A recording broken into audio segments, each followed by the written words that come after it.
Welcome back. Some history for you this morning before history class. Today we're taking you to Metlakatla, the only reservation in Alaska. Why did it opt out of the Alaska Native Claims Settlement Act, you might ask? Well, cue our in-house historian to find out. Author Laurel Downing Bill joins us back on the couch for story time with Aunt Phil. Good morning, Laurel. Good morning. So this is a bit of a timely topic at this point in time. It is. A week ago in 1918, Father William Duncan died on Metlakatla, a community that he founded in 1887.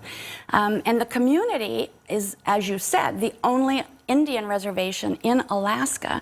Because the community opted out, they chose not to go with the settlement of the Alaska Native Claims Settlement Act of 1971 and remain a reservation instead. So take us back to the beginning.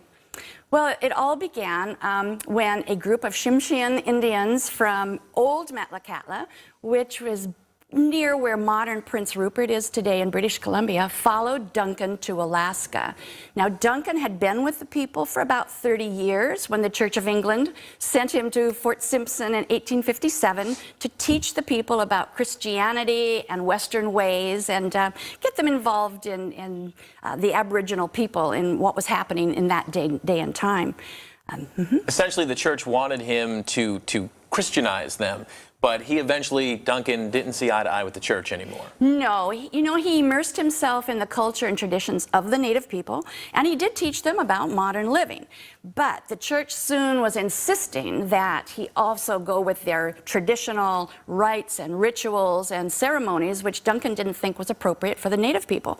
So they got together as a community and decided that they wanted to maybe find a spot where they could have their own religious community, away from the doctrine of the church, as well as away from the temptations of the white people. So Duncan traveled to Washington, D.C.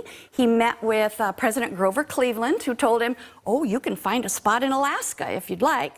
And so Duncan went back and talked to his people, and they thought it was a great idea. So a group of men in canoes paddled from Canada all the way over around southeast looking for a spot. And when they landed on Annette Island, oh, they were just amazed at the beauty of it and the abundance of fish. So they thought this would be a really good spot for a new community. So that scouting trip, it left them convinced Southeast was the place for them.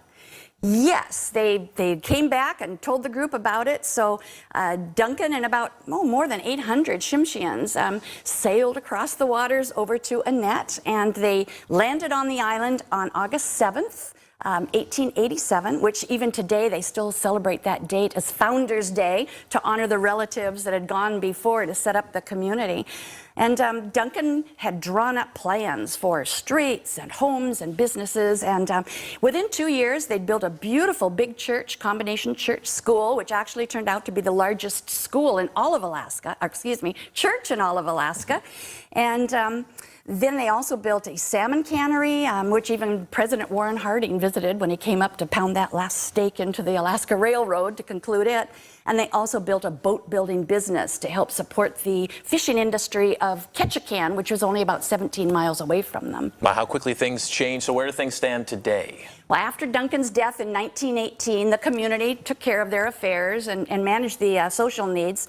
And then today, it is managed by a 12-member tribal council, along with a mayor and a secretary and a treasurer, which now govern the now incorporated entity, which is called the Metlakatla Indian Community. There you have it. This morning's history lesson. Laurel, thank you so much once again. Next week, we'll be touching on why the capital moved from Sitka to Juneau back in 1906, a timely topic as well.